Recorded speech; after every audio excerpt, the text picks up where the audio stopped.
Okay, let's unpack this. Imagine a place, steeped in history with these jaw-dropping landscapes and a spirit that, well, it just refuses to quit, even when faced with immense hardship. Yeah. We're diving deep today into Yemen using a really fascinating stack of sources our listeners shared with us.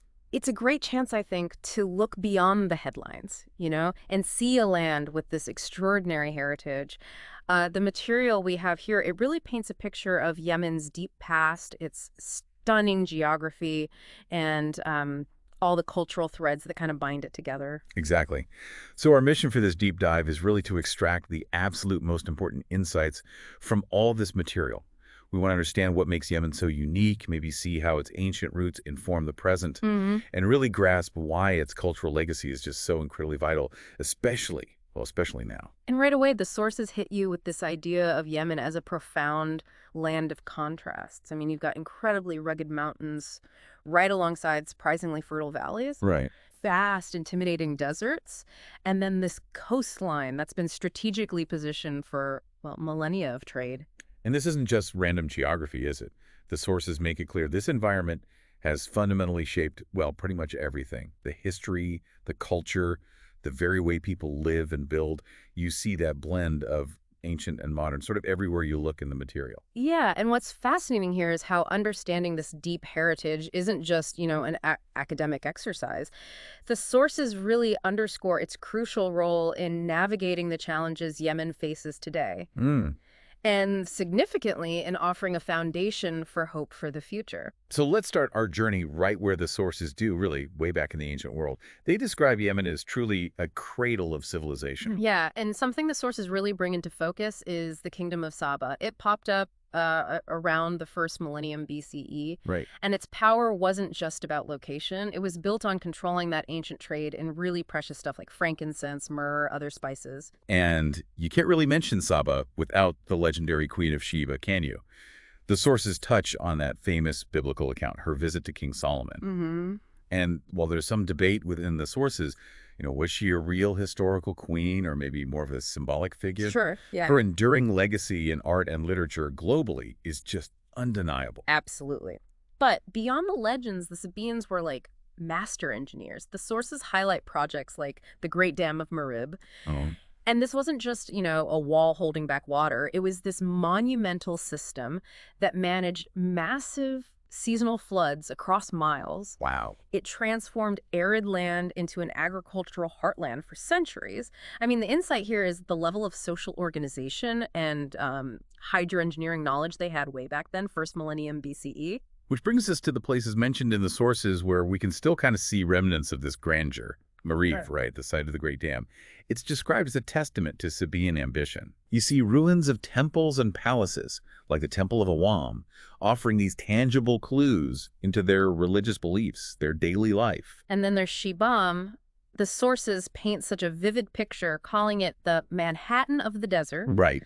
It's renowned for those truly unique mud brick skyscrapers that just rise dramatically from the Hadramaut Valley floor. But the incredible part, and the sources highlight this, is that it's still a living city. That's my... People are still living in these ancient structures today. Wow, the idea of mud brick buildings, centuries old, still being vibrant homes, that's truly incredible. And these sites, they weren't just isolated wonders, were they? The sources unpack how these huge ancient trade routes connected them all. Exactly. The Incense Road is totally central to this story. It was a network that moved goods, sure, but the sources really emphasize its role as this sort of superhighway for ideas, technologies, architectural styles. Hmm.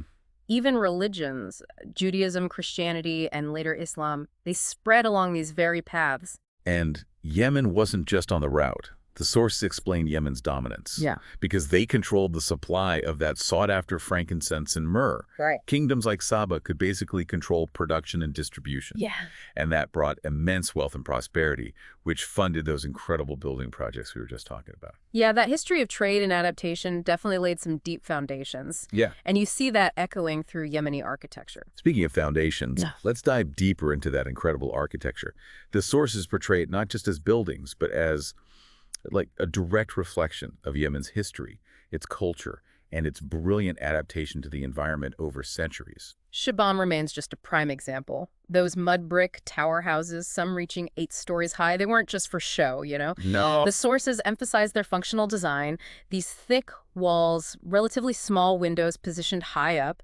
It provides natural insulation and ventilation, makes them remarkably effective in that harsh desert climate. It's why it's recognized by UNESCO not just as a historical site, but as living heritage. And then there's Sana'a and its old city, also a UNESCO masterpiece. The sources call it a masterpiece of mud brick architecture, and they paint such a picture of its character. You can almost imagine getting lost in those truly labyrinthine streets. The sunlight filtering down onto buildings adorned with incredible, intricate decorations. Geometric patterns carved into wooden window frames, vibrant, colorful designs painted onto the mud walls, beautiful wooden balconies. And you see that strong influence of Islamic architecture woven throughout Sanaa's old city, too. Mosques acting as community centers, madrasas as places of learning, Right. the artistry of calligraphy and those arabesque patterns integrated right into the designs. The Great Mosque of Sanaa is highlighted as one of the oldest, most historically significant mosques in the world. Wow. And like Shibam, the old city of Sanaa is described as a living museum, actively maintained by its residents generation after generation. It's not just the famous cities either, right? The sources briefly mention the fortified villages nestled up in the highlands. Yeah. Their thick stone walls and defensive towers, they speak to a different kind of adaptation reflecting tribal life and that rugged, often challenging mountain environment. Which, raises an important question for you, the listener. Why should we care about mud brick buildings or stone towers from centuries ago? Yeah, good question. Well, the sources make it clear. They demonstrate incredible human ingenuity, resilience, and this profound understanding of how to live in harmony with a really challenging environment. There are lessons in sustainable design and community-based resilience just embedded in this architecture that still resonate today. Absolutely. So from the incredible structures built by human hands, let's shift gears a bit and explore the natural beauty and biodiversity that also defines Yemen, according to these sources. It's quite a captivating contrast. Yeah, something the sources really bring into focus is just the sheer diversity of the ecosystems. I Hmm. mean, we go from the edge of these vast arid deserts like the Rub al Khali, where life is, resilient but sparse. Acacia trees, gazelles. Right. Then you go up into the rugged mountains like the Hajar Mountains, where you find montane forests and these unique endemic species, plants and animals found nowhere else on Earth, evolved in isolation. Wow. And then down to the coast, with surprising ecosystems like mangroves, vibrant Red Sea coral reefs just teeming with marine life, and important seagrass beds. It's a much broader, more complex ecological picture than maybe many people might first imagine. And the sources really zoom in on Socotra Island as a highlight. They call it the most alien-looking place on Earth. Jeez, slightly. Yeah. And it is absolutely renowned as a biodiversity hotspot. It's famous for its truly unique flora. You've got the iconic dragon's blood tree with that distinctive umbrella canopy harvested for its valuable resin. The desert rose, which looks almost like a sculpted stone with its swollen base and surprisingly vibrant flowers. And the bizarre cucumber tree with its strange swollen trunk. It's really something else. And the fauna is just as unique, the Socotra chameleon, the Socotra sparrow. The sources point to, millions of years of geographic isolation. Yeah, that plus incredibly diverse microhabitats on the island and a unique geological history. Those seem to be the primary factors creating this, living laboratory of evolution. So fascinating. And while the sources do acknowledge conservation challenges, climate change, human impact, that sort of thing, they also highlight its UNESCO World Heritage status and the ongoing preservation efforts trying to protect this fragile ecosystem. Right. Back on the mainland, the sources describe Wadi Hadramawt as this captivating contrast to the surrounding desert. It's portrayed as a lush tapestry of valleys cutting through that arid landscape. They highlight these valleys as oasis-like havens, just green with extensive date palm groves. They produce an agricultural abundance, fruits, vegetables, grains, all supported by these ingenious traditional irrigation systems. Like the aflash. Exactly. The sources specifically mention aflage.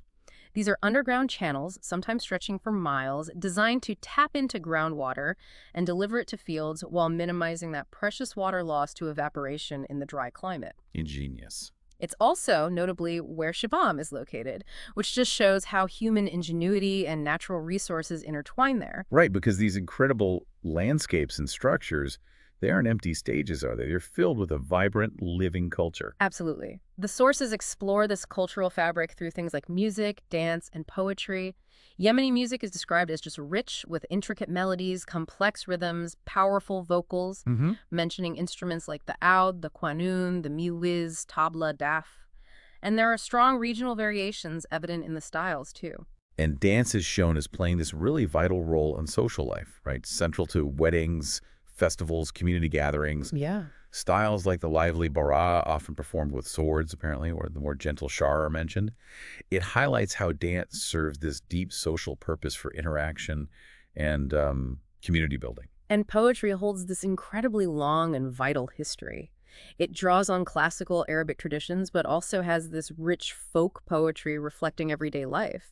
The sources underscore its crucial social function for commentary, storytelling, preserving history, cultural transmission. It's really embedded. Traditional Yemeni attire and jewelry are also detailed in the sources. Hmm. For men, common garments include the thobe, that long robe, the futa, a wraparound skirt, and distinctive headwear. For women, there's often an outer jilbab, a modest covering, worn over a vibrant, colorful dress called a zina, along with a headscarf.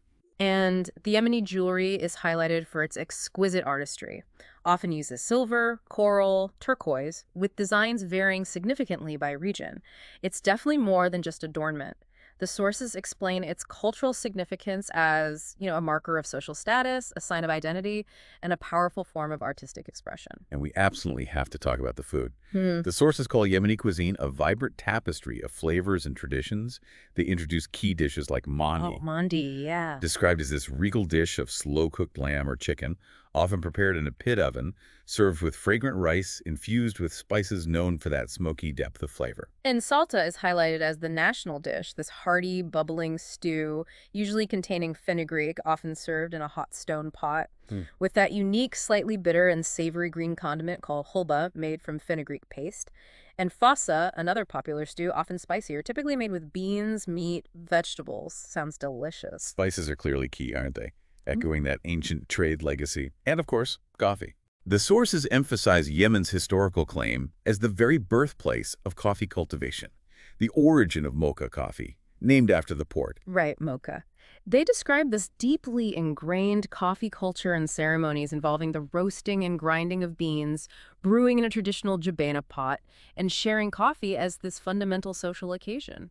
Spiced tea, too, often flavored with cardamom, cloves, honey, is a beloved part of the culture. But what the sources truly emphasize about dining, it seems, is its profound social aspect.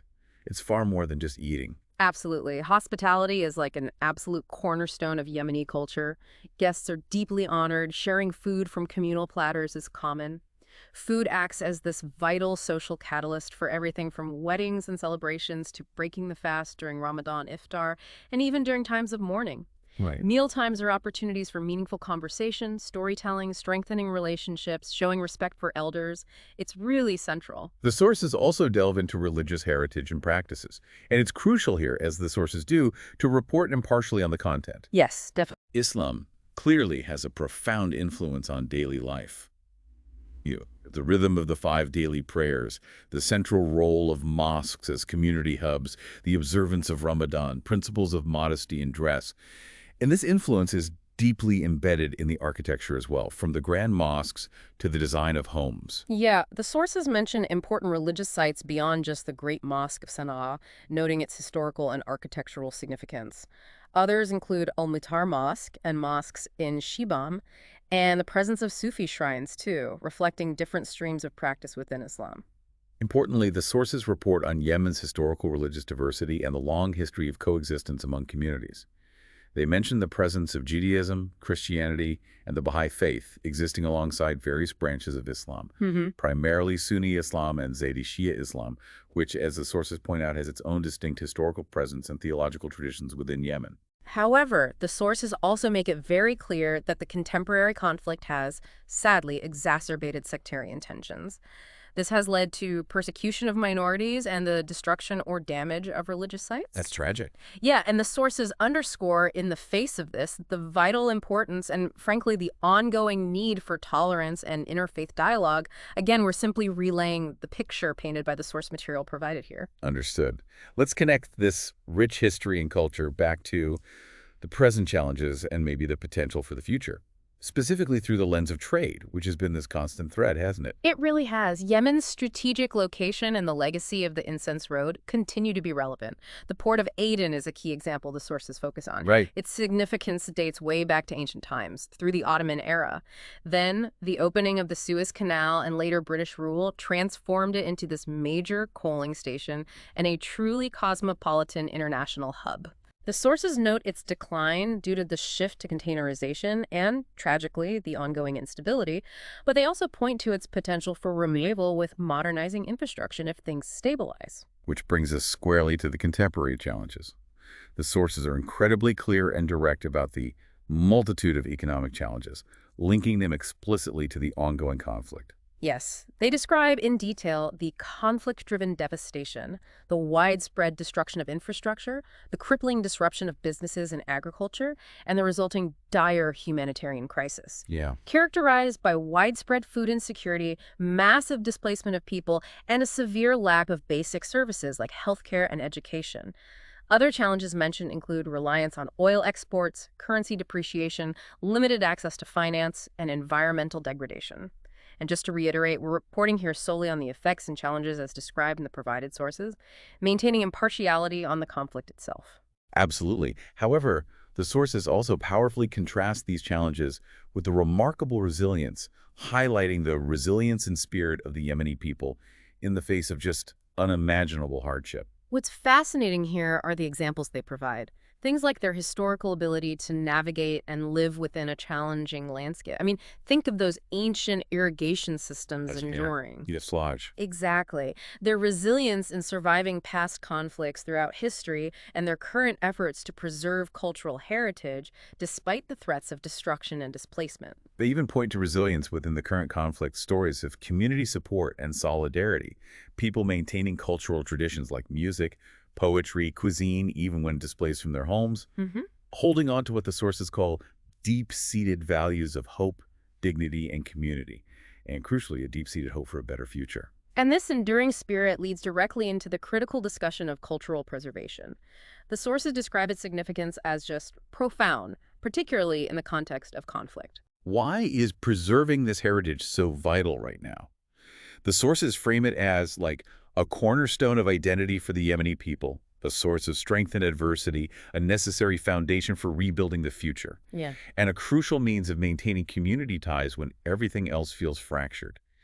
The impact of the conflict isn't just physical destruction of sites, but also looting and trafficking, and the disruption of intangible practices, music, dance, crafts, potentially breaking that chain of cultural transmission. And the importance of preservation is presented not just as a historical concern, but really as a human rights issue. It has significant potential economic and social benefits in the long term, and could even play a role in future reconciliation and healing processes. So what efforts are actually being made to protect this invaluable heritage? The sources detail work happening at both local and international levels. Locally, there are some impressive community-based efforts describe people working to restore buildings themselves, practicing traditional crafts, actively preserving oral histories. Local NGOs are also involved in archaeological work, capacity building for heritage professionals, and advocacy for protection. And internationally. Well, UNESCO plays a major role, particularly with the World Heritage sites like Sana, Shabam, and Zabid, providing emergency response and capacity building. The sources also mention other international organizations like ICOMOS and ICCROM. Those are international bodies dedicated to monuments and sites and cultural heritage preservation, respectively. And they emphasize the critical need for international cooperation and support. Finally, the sources connect this drive for preservation to the future through the potential roles of tourism and education. Right. Tourism, and it's a big if managed sustainably and with strong community engagement, could offer significant economic benefits, income, jobs, and also raise global awareness and appreciation for Yemen's culture. That could provide a powerful incentive for continued conservation.